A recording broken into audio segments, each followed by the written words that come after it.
Okay, good morning students. First of all, we will discuss today a new topic that is important topic for the wave topics for class 12, that is coherent source and incoherent source. So students, coherent source. What is coherent source and what is incoherent source? We will discuss about that. Incoherent source.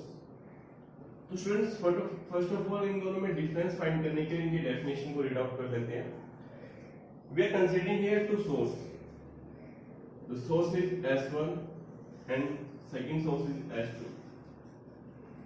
If two sources emitting the rays in the same phase, then these sources S1 and S2 is called coherent source.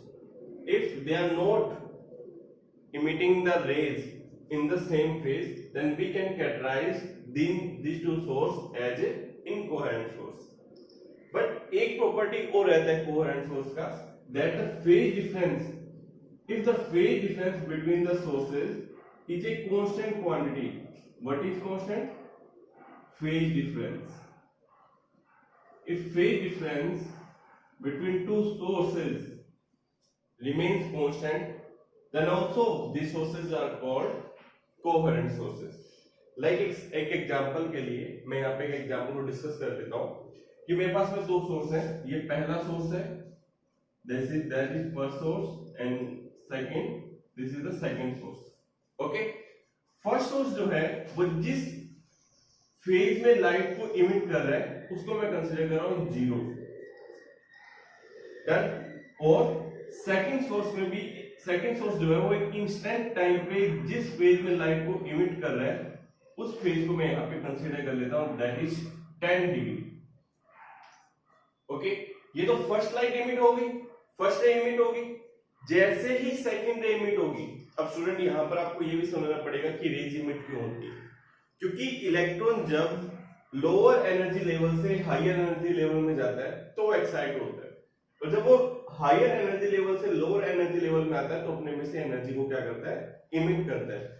तो students यहाँ पर same case होता है कि जैसे ही electron higher energy level से lower energy level में आएगा तो क्या करेगा, अपने में से रे को इमिट कर देगा. अगर वो अपने में से रे को इमिट करेगा तो वहां कोई कंबशन नहीं है कि वो इसी ही फेज में करने वाला है.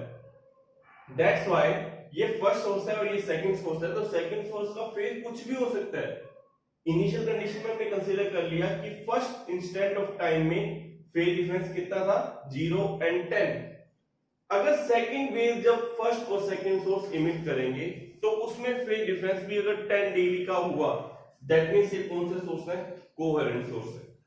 इट मींस क्या कि अगर दो सोर्सेज के इमिटिंग रेज के बिटवीन जो फेज डिफरेंस है वो कांस्टेंट रहता है तो वो सोर्स किस तरह बिहेव करते हैं, कोहेरेंट सोर्स की तरह बिहेव कर रहे हैं. अगर ऐसा नहीं है, in that case we can call that source as a incoherent sources. तो स्टूडेंट्स, कोहेरेंट और इनकोहेरेंट क्लियर हो गए. अब स्टूडेंट यहां पर बहुत बड़े डाउट्स रहते हैं.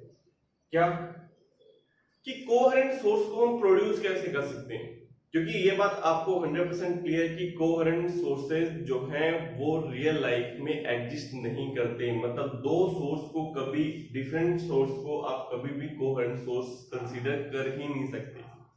क्यों नहीं कर सकते वो आप सभी के लिए क्वेश्चन है, बट मैं थोड़ा सा आपको प्रोसीजर बता देता हूं. होता क्या है कि अगर आप किसी बल्ब को भी स्टडी करोगे या ट्यूबलाइट को स्टडी करोगे तो दोनों के अंदर गैसेस को फिल करते हैं, सभी को पता है. अब उस गैसेस के अंदर क्या होता है कि किसी भी फिलामेंट के थ्रू गैसेस को हम क्या करते हैं, एक्साइटेड स्टेट में लेके जाते हैं. गैसेस को एक्साइटेड स्टेट में लेके जाने का मींस क्या होता है कि उसके एटम का जो भी आउटर ऑर्बिट का इलेक्ट्रॉन है उसे थोड़े से अलग, थोड़े से हायर एनर्जी लेवल पर जाना, मतलब हम उसे एक्साइटेड करके. अब क्या होगा कि वो एक्साइटेड स्टेट में बहुत कम टाइम तक रहता है. ये टाइम नियर बाय 10⁻⁸ सेकंड होता है. तो वहां से क्या होता है, वो अपने इनिशियल स्टेट पे वापस आ जाता है, मतलब लोअर एनर्जी लेवल पे. और जब इलेक्ट्रॉन हायर एनर्जी लेवल से लोअर एनर्जी लेवल में आएगा तो वो क्या करेगा, एनर्जी को इमिट करेगा. और वो एनर्जी जब इमिट होती है तभी तो हमें लाइट मिलती है. मैं यहाँ पे ट्यूबलाइट और बल्ब को स्टडी कर रहा हूँ, एलईडी को स्टडी नहीं कर रहा। एलईडी का प्रोसीजर दूसरा है, वो हम चैप्टर नंबर 14 में स्टडी करेंगे। तो students, I think coherent incoherent source clear, जिनमें phase difference constant, that is called coherent source. जिनमें फेज डिफरेंस कांस्टेंट नहीं होगा विद रिस्पेक्ट टू टाइम, तो वो आपके पास में क्या हो जाएंगे, इनकोहेरेंट सोर्स। और इस पूरे के पूरे वर्ल्ड में कोई भी दो सोर्स कोहेरेंट सोर्स नहीं हो सकते, ठीक है। अब स्टूडेंट्स, इसी के बेसिस पे, क्योंकि कोहेरेंट सोर्स इसलिए रिक्वायर्ड है क्योंकि विदाउट कोहेरेंट सोर्स हम इंटरफेरेंस को गेन नहीं कर सकते, इंटरफेरेंस को विजुलाइज नहीं कर सकते। बट इंटरफेरेंस क्या है, ये भी क्वेश्चन है। तो इंटरफेरेंस को समझने से पहले हम स्टार्ट करते हैं सुपरपोजिशन।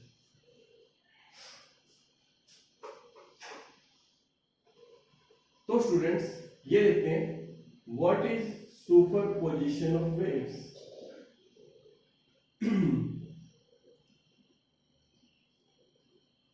सुपरपोजिशन क्या होता है, बहुत सिंपल सी बात है। मान लो कि आप आराम से घर पे बैठे हुए हो, आपके पास में ऑलरेडी 100 रुपीज है, आपके पेरेंट्स आपके पास में आए और बोले कि बेटा आज मैं बहुत खुश हूं, ये ले 100 रुपीज और ले ले। आई नो ये सब एक इमेजिनरी थिंग है।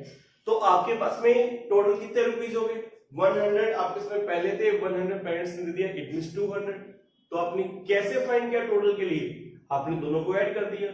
जब दोनों आपके पास में है तो आपने दोनों को क्या कर दिया, ऐड कर दिया। ये same phenomena superposition of waves पे भी अप्लाइड होता है।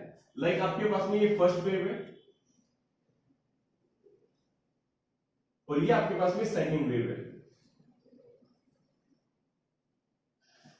मैं इस बात को कंसीडर करता हूं कि आपको एम्पलीट्यूड पता है, डिस्प्लेसमेंट पता है, एंगुलर फ्रीक्वेंसी पता है, क्योंकि हम क्लास नंबर 11 में क्लियर कर चुके हैं। तो डिफरेंट फ्रीक्वेंसीज की भी हो सकती हैं और डिफरेंट एम्पलीट्यूड की भी ये वेव्स आप कंसीडर कर सकते हो।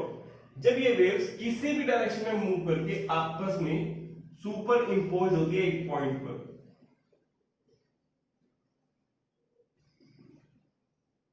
तो क्या करती हैं, ये आपस में सुपर इंपोज होकर एक न्यू वेव को जनरेट करती है।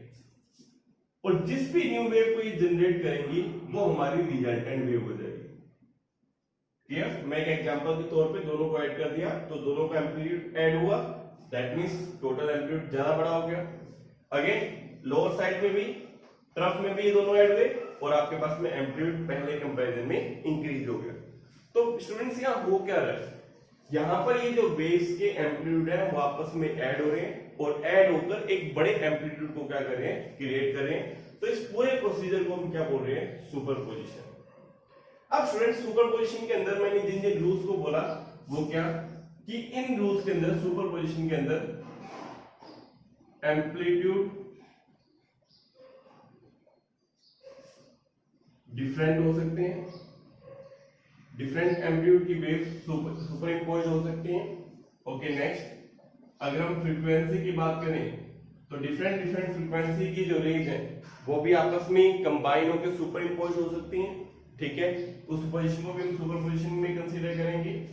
और अगर हम थर्ड नंबर पॉइंट की बात करें तो एम्पलीट्यूड क्लियर, फ्रीक्वेंसी क्लियर, और थर्ड नंबर हमारे पास आता है डायरेक्शन। यहां पर कोई कंपल्सन नहीं है कि रेज किस डायरेक्शन में मूव कर रही है, चाहे रेज परपेंडिकुलर मूव करे, चाहे रेज अपोजिट डायरेक्शन में मूव करे और चाहे रेज सेम डायरेक्शन में मूव करे। मेन पॉइंट रहता है कि किसी भी एक पॉइंट पर उनका सुपर इंपोज होना।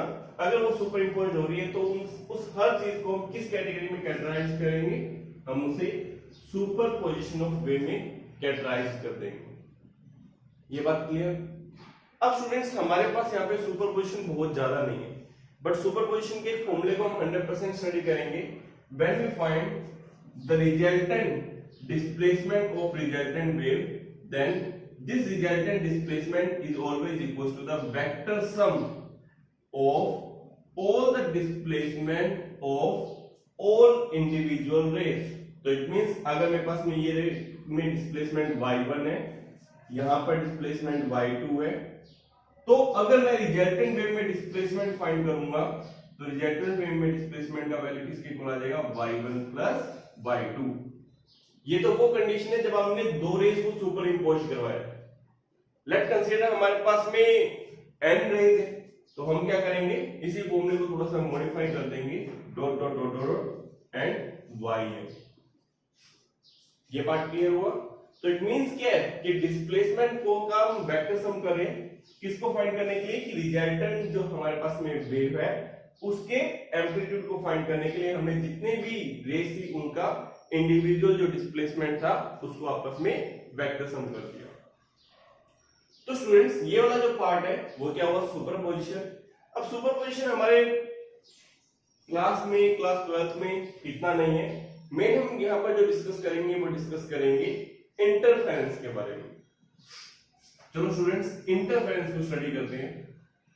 अब स्टूडेंट्स पहले एक बात क्लियर करते हैं कि इंटरफेरेंस जो है अगर मैं ये कंसीडर करूं कि सुपरपोजिशन एक ब्रांच है तो इंटरफेरेंस उसका ही एक पार्ट है।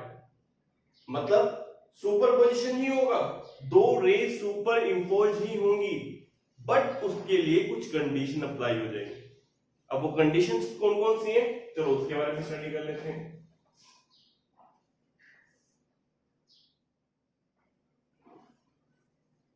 स्टूडेंट्स यहां पर कंडीशन क्या है? अगर मैं यहां पे डिस्कस करूंगा सुपरपोजिशन के ही एक पार्ट इंटरफेरेंस की, तो यहां कंडीशन क्या है? That the frequency of waves, मतलब जिन वेव्स का सुपर इंपोज होना है उन वेव्स की बात कर रहा हूं, frequency of the wave should be similar. दोनों की फ्रीक्वेंसी क्या होनी चाहिए? सेम होनी चाहिए। Amplitude of the waves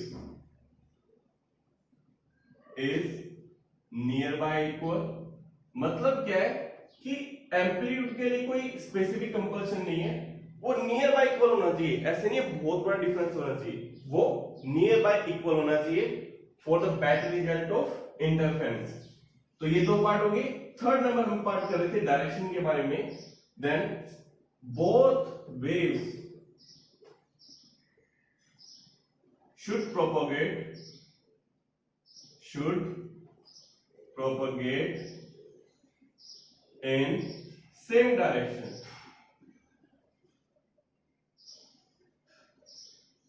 Okay, when these two waves superimpose through these conditions, then the resultant wave have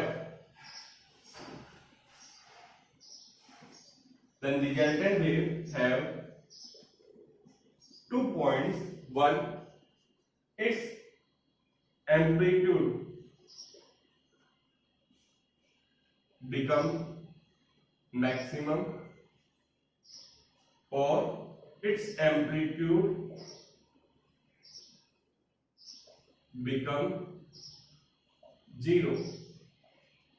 This process is called interference. तो students general language में study करते हैं। दो वेव्स हैं जिनकी फ्रीक्वेंसी इक्वल है, एम्पलीट्यूड ऑलमोस्ट इक्वल है and दोनों की दोनों सेम ही डायरेक्शन में मूव कर रही हैं। उस केस में जब किसी एक पॉइंट पर सुपर इंपोज होगा तो सुपर इंपोज होने से क्या होगा? या तो एम्पलीट्यूड मैक्सिमम हो जाएगा या एम्पलीट्यूड मिनिमम हो जाएगा। इसमें दो ही केस अवेलेबल रहते हैं। तो उन दोनों केस जहां पर ये दोनों केस अवेलेबल होंगे तो उस पूरे प्रोसेस को हम क्या बोलेंगे? That is called interference. और ये दो केस इंटरफेरेंस के ही दो पार्ट को स्टडी करवाते हैं, दो पार्ट को डिस्क्राइब करते हैं। जिसमें फर्स्ट पार्ट कौन सा बेटा? जब आपके पास में एम्पलीट्यूड मैक्सिमम हो जाएगा उस केस को हम बोलेंगे कंस्ट्रक्टिव इंटरफेरेंस।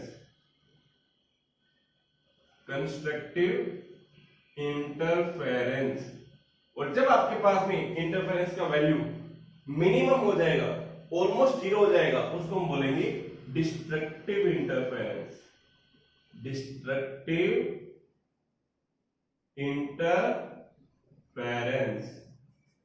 तो स्टूडेंट्स ये पार्ट हुआ हमारा किसका?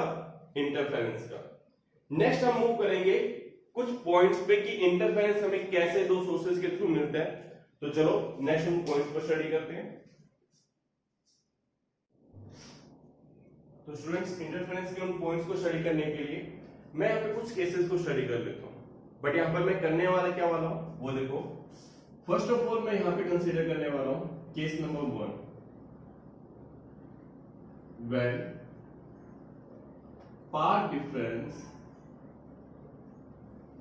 Difference between two coherent source is equal to lambda। मैं इस पार्ट को फर्स्ट ऑफ ऑल स्टडी करने वाला हूं। तो स्टूडेंट्स सबसे पहले हम लैम्डा को भी कंसीडर कर सकते हैं या फिर यहाँ पे हम जीरो को भी कंसीडर कर सकते हैं, वो भी हमारे लिए सबसे पहला और सबसे इजी पार्ट रहेगा। अगर मैं पाथ डिफरेंस को जीरो कंसीडर करता हूं तो स्टूडेंट यहाँ पर मैं सबसे पहले एक चीज को डिस्क्राइब करूंगा, क्या कि आपको एक फॉर्मूला पता होना चाहिए relation between path difference, relation between path difference and phase difference. तो स्टूडेंट्स अगर आपको ये पाथ डिफरेंस और फेज डिफरेंस के बिटवीन जो रिलेशन है वो पता है, तो रिलेशन आपके पास में क्या होगा, that phase difference is equals to में 2 पाई बाय में लैम्डा मल्टीप्लाई में what is that is path difference. तो ये पार्ट क्लियर। तो ये फॉर्मूला आपके लिए क्या है, एक इंपॉर्टेंट फॉर्मूला है। नेक्स्ट मूव ऑन करते हैं हमारे उसी केसेस पे कि when path difference between two coherent source is equals to में 0, इट मींस दो कोहेरेंट सोर्स है, वो रेज को इमिट कर रहे हैं, वेव्स को इमिट कर रहे हैं, वेव्स एक पॉइंट पर सुपर इंपोज हो रही है और जो पाथ डिफरेंस है उसका वैल्यू कितना है बेटा, उसका वैल्यू 0 है। तो इस केस में क्या होगा बेटा, ये देखो यहां पर हम कंसीडर कर लेते हैं सोर्स, फर्स्ट सोर्स, यहां पर हमने कंसीडर कर लिया सेकंड सोर्स S2, और इन दोनों से इक्वी डिस्टेंस पे एक पॉइंट प्रेजेंट है दैट इज पॉइंट P। अगर फर्स्ट सोर्स से जो वेव इमिट हो रही है वो वेव 2 लैम्डा डिस्टेंस को कवर करके P पॉइंट तक क्या कर रही है, रीच कर रही है। तो सेम केस S2 के साथ में भी होगा। S2 से निकलने वाली रेज भी कितने लैम्डा को कवर करके P पॉइंट पर जाएगी, 2 लैम्डा। तो दोनों ने 2 लैम्डा पाथ कवर किया, तो 2 lambda minus 2 lambda is equal to में 0। इट मींस क्या है कि यहां पे पाथ डिफरेंस का वैल्यू कितना हो गया, 0 हो गया। क्योंकि हमने कोहेरेंट सोर्स कंसीडर किए हैं तो फेज डिफरेंस ऑलरेडी 0 है और पाथ डिफरेंस 0 है, तो पाथ डिफरेंस के अकॉर्डिंग पाथ डिफरेंस 0 तो फेज डिफरेंस का वैल्यू क्या हो जाएगा, 0 हो जाएगा। दैट मींस क्या है कि जब मैं यहां पे इन सोर्स की इक्वेशन पुट करूंगा, क्योंकि मुझे इन्हें सुपर इंपोज करवाना है तो मुझे इक्वेशन लिखना पड़ेगा, वैसे ही हम इक्वेशन को राइट करेंगे जैसे हम किसमें करते थे, जैसे हम 11th क्लास में किसी भी वेव का जो इक्वेशन है वो राइट करते थे। तो स्टूडेंट्स अगर मैं S1 के लिए राइट करूंगा तो S1 के डिस्प्लेसमेंट को मैं y1 से कंसीडर कर रहा हूं। y1 का आपके पास में वैल्यू क्या आ गया, इसका कोई भी amplitude a then sin omega t, clear. और y2 के लिए क्योंकि हम इंटरफेरेंस को स्टडी कर रहे हैं, इंटरफेरेंस में एम्पलीट्यूड क्या होता है, सेम होता है, तो ऑलमोस्ट सेम होता है, मैं यहां सेम कंसीडर कर रहा हूं, और frequency same that means angular frequency same. तो y2 का वैल्यू क्या आ जाएगा, a sin omega t plus phi, phi यहां पर क्या है, फेज डिफरेंस, और हमें पता है कि फेज डिफरेंस क्या है, सेम है, फेज डिफरेंस क्या है, 0 है। दैट मींस क्या है, आपके उसमें वैल्यू आ जाएगी a sin ओमेगा t, किसकी वैल्यू आ जाएगी, y2 की। जब आप इन दोनों को ऐड करोगे तो रिजल्टेंट, क्योंकि सुपरपोजिशन का रूल के अकॉर्डिंग क्या है कि अगर आप रिजल्टिंग वेव का एम्पलीट्यूड फाइंड कर रहे हो या डिस्प्लेसमेंट फाइंड कर रहे हो तो इंडिविजुअल वेव के डिस्प्लेसमेंट के वेक्टर सम के इक्वल होगा। ओके, तो यहां पर कंडीशन क्या है कि अगर मैं y का वैल्यू फाइंड करूंगा तो y का वैल्यू किसके इक्वल आएगा, y1 प्लस y2 के इक्वल। तो स्टूडेंट्स y1 प्लस y2 के इक्वल आएगा तो y का वैल्यू क्या आ गया, a sin omega t y1 then again a sin omega t y2, that means y का वैल्यू क्या आ गया मेरे पास में, 2a sin ओमेगा t। यहां तक का पार्ट सभी को क्लियर। अब स्टूडेंट्स यहां पर हमें एक पार्ट और स्टडी करते हैं। आपने ये फॉर्मूला स्टडी किया फेज डिफरेंस और पाथ डिफरेंस में, ठीक है। अब स्टूडेंट यहां पे एक फॉर्मूला रहता है कि जब आपको किसी भी वेव का, अगर मैं वेव के बारे में बात करूं तो ये पार्ट किसको रिप्रेजेंट कर रहा है, डिस्प्लेसमेंट को, ये 2a किसको रिप्रेजेंट कर रहा है, एम्पलीट्यूड को, और sin ओमेगा t किसे रिप्रेजेंट कर रहा है, फेज को। अगर किसी भी वेव की इक्वेशन के थ्रू उसकी इंटेंसिटी फाइंड करोगे तो इंटेंसिटी का फॉर्मूला क्या होता है? Intensity is directly proportional to amplitude square. That means क्या है, आप इंटेंसिटी को k मल्टीप्लाई में a स्क्वायर से भी डिनोट कर सकते हो। बात समझ में आ रही है? दैट्स व्हाई मैं अगर यहां पे इंटेंसिटी को फाइंड करूंगा तो इंटेंसिटी का वैल्यू मेरे पास में क्या आ जाएगा? फर्स्ट ऑफ ऑल k से मल्टीप्लाई किया, k as a constant multiply में 4a स्क्वायर। आगे स्टूडेंट्स यहां पर हुआ क्या, दोनों के एम्पलीट्यूड ऐड हो गए और मैंने आपको जस्ट इंटरफेरेंस में क्या स्टडी करवाया कि यहां सिर्फ दो ही केसेस हम स्टडी करते हैं। फर्स्ट केस जब एम्पलीट्यूड ऐड हो जाते हैं, डिस्प्लेसमेंट ऐड हो जाते हैं और मैक्सिमम एम्पलीट्यूड को जनरेट करते हैं, उस स्टेट को हम बोलते हैं क्या? Constructive interference. मतलब ये किसको रिप्रेजेंट कर रहा है? कंस्ट्रक्टिव इंटरफेरेंस को रिप्रेजेंट कर रहा है when path difference is equals to 0। Clear? कोई कंफ्यूजन नहीं है? अब स्टूडेंट इसी के ही केस नंबर सेकंड को स्टडी कर लेते हैं। अगर मैं यहां पे केस नंबर सेकंड को स्टडी करूं तो केस नंबर सेकंड में मैं क्या कर रहा हूं? मैं क्या कर रहा हूं कि पाथ डिफरेंस को कंसीडर कर रहा हूं। केस नंबर सेकंड में जो पाथ डिफरेंस है उस पाथ डिफरेंस का वैल्यू इक्वल कंसीडर कर लेते हैं लैम्डा। ठीक है, पहले कितना कंसीडर किया? 0। अब कितना कर रहे हैं? लैम्डा। तो अगर लैम्डा पाथ डिफरेंस होगा तो बेटा मैं यहां पे फाइंड करूंगा फेज डिफरेंस। तो phase difference according to formula मेरे पास में क्या आ जाएगा बेटा? 2 पाई बाय में लैम्डा मल्टीप्लाई में लैम्डा, दैट मींस 2 पाई। बात सभी को समझ में आ रही है? लैम्डा से लैम्डा कैंसिल आउट, आंसर क्या आ गया? 2 पाई आ गया। अब स्टूडेंट्स अगर फेज डिफरेंस आपको पता है तो यहां पर पूरा सीन क्या बन रहा है उसको समझते हैं। उसको समझने के लिए मैंने यहां पे एक S1 सोर्स कंसीडर कर लिया और यहां पर एक S2 सोर्स कंसीडर कर लिया और P पॉइंट मैंने यहां कंसीडर कर लिया। अब यहां पर फेज डिफरेंस लैम्डा का या पाथ डिफरेंस लैम्डा का मींस क्या है? पाथ डिफरेंस लैम्डा का मींस ये है कि S1 ज्यादा डिस्टेंस कवर करेगा। कितनी ज्यादा डिस्टेंस? लैम्डा ज्यादा डिस्टेंस कवर करेगा। किसके कंपैरिजन में? S2 के कंपैरिजन में। S2 ने कितने वेवलेंथ को कवर करके पॉइंट P तक रीच किया? एक वेवलेंथ को कवर करके। सेम S1 ने कितने वेवलेंथ को कवर करके P पॉइंट पर रीच किया? 2। तो it means 2 lambda minus lambda is equals to में लैम्डा आपके पास में क्या आ गया? पाथ डिफरेंस आ गया। ये पार्ट सभी को क्लियर? लैम्डा पाथ डिफरेंस का मींस क्या होता है? फेज डिफरेंस कितना आ गया आपके पास में? 2 पाई। तो अगर हम इन दोनों की इक्वेशन को रीराइट करें जो हम ऑलरेडी कर चुके थे, अब अगेन हम पाथ डिफरेंस लैम्डा के अकॉर्डिंग रीराइट करेंगे तो हमारे पास में वैल्यू क्या आएगा? y1 इज इक्वल्स टू में a sin ओमेगा t। ये तो इक्वेशन आएगी आपके पास में S1 के लिए।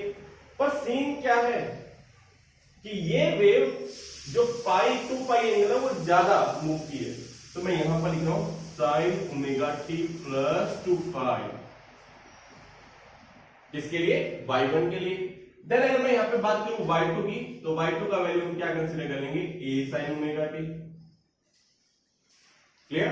आप सोच रहे होंगे कि सर ने यहां पर तो y2 में phi ऐड किया था, तो बेटा जो वेव फॉरवर्ड डायरेक्शन में मूव करेगी, आगे मूव करेगी, हम उसी में जो ज्यादा डिस्टेंस मूव करेगी उसी में phi ऐड करते हैं। तो यहां पे S1 ने ज्यादा मूव किया तो मैंने S1 में 2 पाई ऐड कर दिया। अब स्टूडेंट्स सभी को पता है 2 पाई दैट मींस क्या होता है? 360। 360 मींस क्या होता है? 360 plus theta that means equals to theta. तो इट मींस क्या कि हम y1 को directly a sin omega t भी लिख सकते हैं। तो मैं यहां पर क्या कंसीडर कर रहा हूं? That y1 after solution y1 is equals to में a sin omega t। Then again according to law of superposition, according to law of superposition आपके पास में क्या टर्म आएगा बेटा? y का जो वैल्यू होगा दैट इज इक्वल्स टू में y1 plus y2। Again you can solve a sin omega t plus a sin omega t, that means that is equals to में 2a sin omega t। And if you are going to find the intensity of this resultant wave, then the intensity is equals to में k multiply में 4a square। Then students तो intensity आ गया। अब scene क्या है? कि जब आपके पास में पाथ डिफरेंस 0 था तब भी आपके पास में सेम वैल्यू थी, हमने उसे क्या बोला था, कंस्ट्रक्टिव इंटरफेरेंस।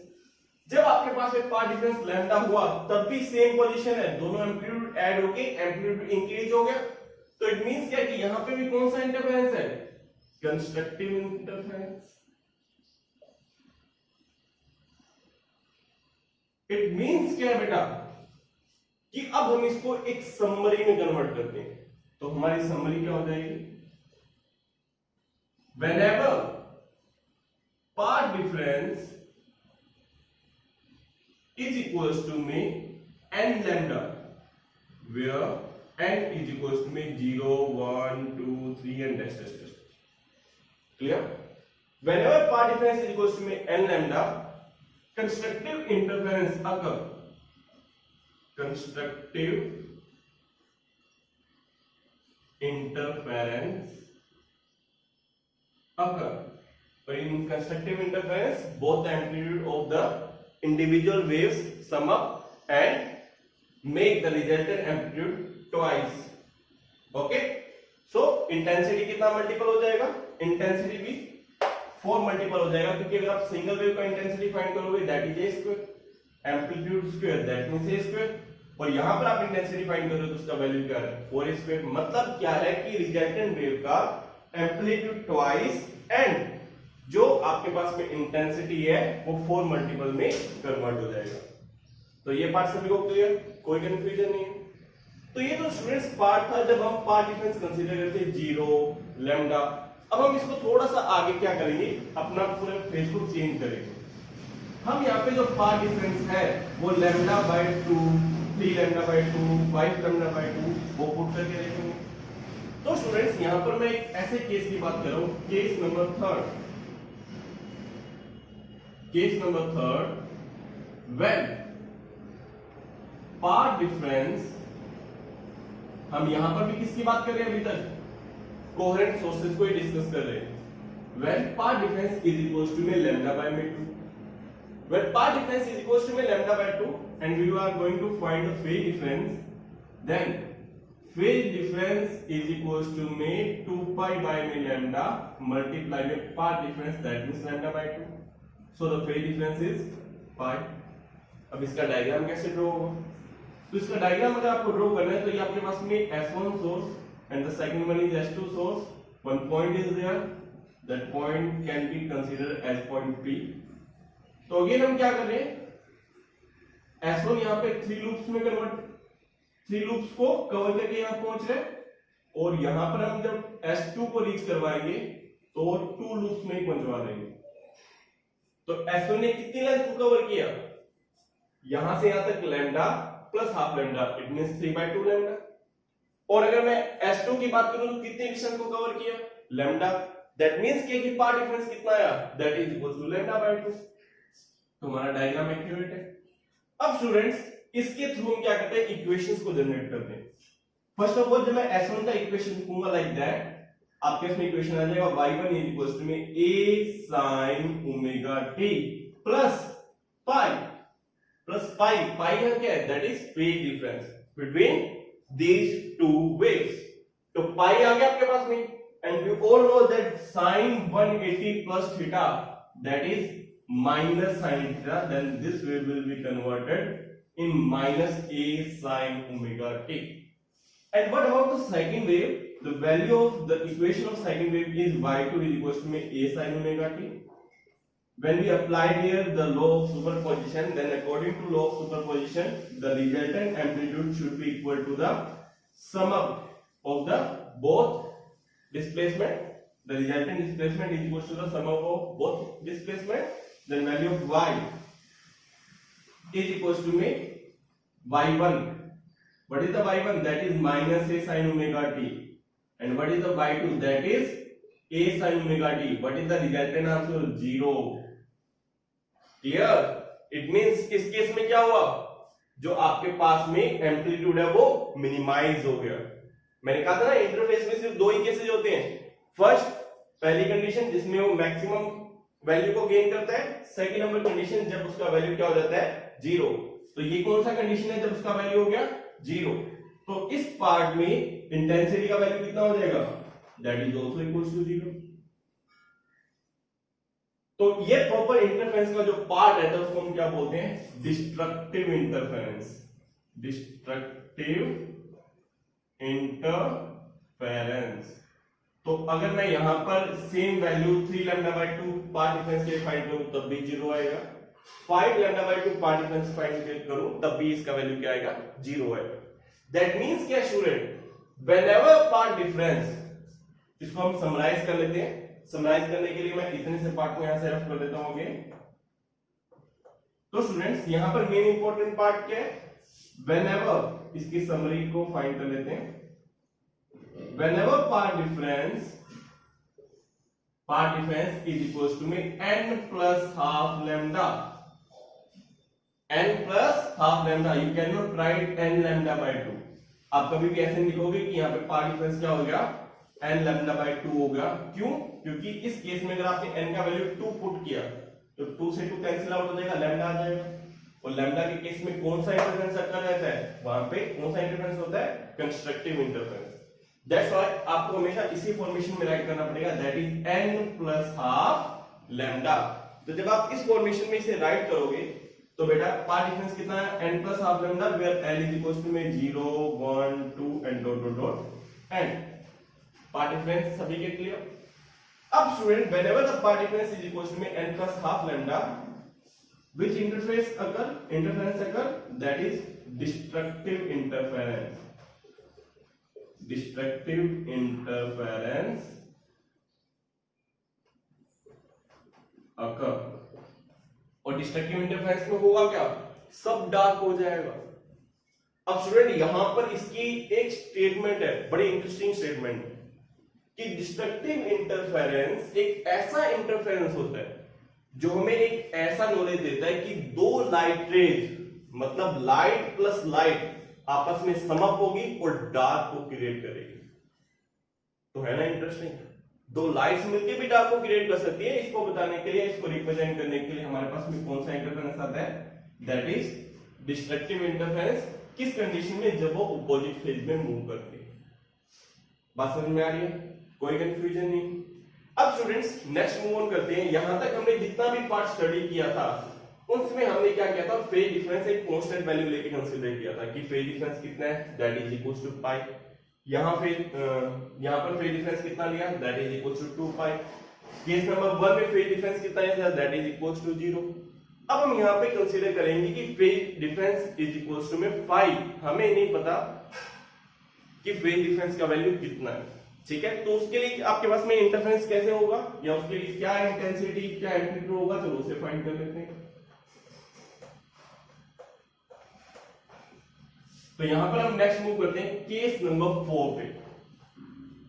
तो स्टूडेंट्स केस नंबर 4 में क्या होगा, तो in case number 4 we are considering here that phase difference, we are not considering here part difference, we are directly considering here phase difference is equals to 5. Clear? It means we are having two sources S1 and S2. When the rays emit from S1 and S2 source, then it reaches at point P with phase difference phi. So how we will write the equation of these two sources? So we will follow the same as we done earlier, like y1 is equals to me a sin omega t plus phi, and what is y2? y2 is equals to me a sin omega t। Done, कोई confusion नहीं है। अब इसके बाद students next move करते हैं। अगर total displacement find करेंगे, टोटल कितना डिस्प्लेसमेंट हो रहा है according to law of superposition, that is equals to में y1 plus y2, then value of y is equals to में a sin omega t plus phi plus a sin omega t। Clear? I think students you all know about the formula, that is sin A plus sin B is equals to में 2 sin A plus B by में 2 and cos A minus B by में 2। Done? We will apply that formula here. So we got the value is y is equals to a sin. The first thing is a plus b by 2. A plus b, that means omega t plus phi plus omega t by में 2 multiplied by, okay, first of all 2 आ रहा था तो 2 को हम यहां multiply कर देते हैं, मल्टीप्लाइड बाय में cos a minus b by में 2, तो cos a minus b, तो ओमेगा t कैंसिल आउट हो जाएगा, रिमेनिंग टर्म आपके इसमें क्या बच जाएगा, that is equals to 5/2।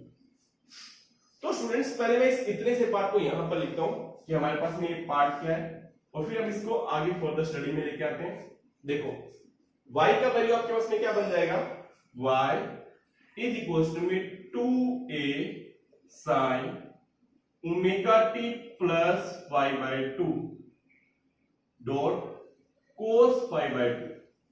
Students अब एक बात एक ध्यान रखना, हालांकि आप 11th क्लास में इससे फैमिलियर हो चुके हो, जब भी ऐसा कोई वेव का इक्वेशन आता है तो उस वेव के इक्वेशन में वो ट्रिग्नोमेट्री पार्ट जो टाइम पर डिपेंड करता है वो रिप्रेजेंट करता है फेज को, वो रिप्रेजेंट किसको करता है, फेज को रिप्रेजेंट करता है, और रिमेनिंग पार्ट किसको रिप्रेजेंट करता है, रिमेनिंग पार्ट रिप्रेजेंट करता है एम्पलीट्यूड को। तो इट मींस क्या कि अगर मैं इस वेव का एम्पलीट्यूड फाइंड करूंगा, जो रिजल्टेंट वेव है, इस रिजल्टेंट वेव का एम्पलीट्यूड फाइंड करूंगा, तो मेरे पास में एम्पलीट्यूड क्या आ जाएगा बेटा, मेरे पास में एम्पलीट्यूड आ जाएगा 2a cos 5/2, और by this amplitude if I want to find the intensity of the resultant wave, then what is the intensity, intensity is equals to में k multiply में square of amplitude, that means k multiply में 4a square cos square 5/2 done. General conditions के लिए मैं यहाँ पे k की value 1 consider कर रहा हूं, तो मेरे पास में इंटेंसिटी का वैल्यू किसके इक्वल आ गया, 4a square cos square 5/2 के इक्वल आ गया। तो ये केस आ गया हमारे पास में केस नंबर 4। अभी तक हमने जितने भी केस स्टडी किए थे वो सभी के सभी किसके लिए थे, कोहेरेंट सोर्सेज के लिए। अब स्टूडेंट आप में से कोई स्टूडेंट सोच रहा होगा कि अगर इनकोहेरेंट सोर्सेज की वेव्स ऊपर इंपोज हो तो वहां क्या होगा, तो स्टूडेंट्स ये भी एक क्वेश्चन है। तो इस क्वेश्चन को सोल्व करने के लिए पहले ये सोचो कि what is, how we can say that two sources are incoherent sources. If the phase difference between two sources changes with respect to time, then two sources are called incoherent sources. It means क्या कि phase difference change हो रहा है, मतलब क्या हो रहा है, phi change हो रहा है। अगर कोई पॉइंट कोई वैल्यू कंटिन्यूसली चेंज होती है और आपको एक सिंगल वैल्यू की रिक्वायरमेंट रहती है, तो आप क्या करते हो, 100% एवरेज ले लेते हो। तो यहां पर भी अगर हम किसके लिए बात करें, for incoherent source, for incoherent source को अगर हम यहां स्टडी करें तो इंटेंसिटी का वैल्यू क्या आएगा, that is average of intensity. Average of intensity क्या आएगा, 4 स्क्वायर तो कांस्टेंट है, then average of cos square 5/2। अब स्टूडेंट्स मैथ्स की एक बात, साइन स्क्वायर थीटा या कोस स्क्वायर थीटा, इन दोनों का जब आप एवरेज फाइंड करोगे तो हमेशा क्या आएगा, हाफ आएगा। हाफ आएगा तो आपके इसमें वैल्यू क्या आ जाएगी बेटा, 4a स्क्वायर मल्टीप्लाई में half, that means 2a square. Clear. तो एवरेज इंटेंसिटी का वैल्यू इनकोहेरेंट सोर्स की कंडीशन में क्या आता है, 2a स्क्वायर। अब एक सिंगल वेव का इंटेंसिटी क्या होता है, a स्क्वायर होता है। दो वेव्स का इंटेंसिटी कितना होगा, a square plus a square 2a square. It means क्या है कि इनकोहेरेंट सोर्स की कंडीशन में जो वेव्स का जो इंटेंसिटी है वो डायरेक्टली सम अप हो जाता है, वो 4 टाइम्स नहीं होता या फिर वो 0 में भी कन्वर्ट नहीं होता, मतलब 4 टाइम मतलब कंस्ट्रक्टिव इंटरफेरेंस, 0 मतलब डिस्ट्रक्टिव इंटरफेरेंस, वो डायरेक्टली क्या होता है, सम अप हो जाता है। इसलिए तो इनकोहेरेंट सोर्सेज के केस में एवरेज इंटेंसिटी का वैल्यू क्या आता है, 2a स्क्वायर। तो स्टूडेंट्स होप सो कि आपको कोहेरेंट, इनकोहेरेंट, सुपरपोजिशन, इंटरफेरेंस और इंटरफेरेंस के केसेस जो है वो प्रॉपर तरीके से लर्न हो गए होंगे। ठीक है, thank you and bye bye, have a nice day ahead.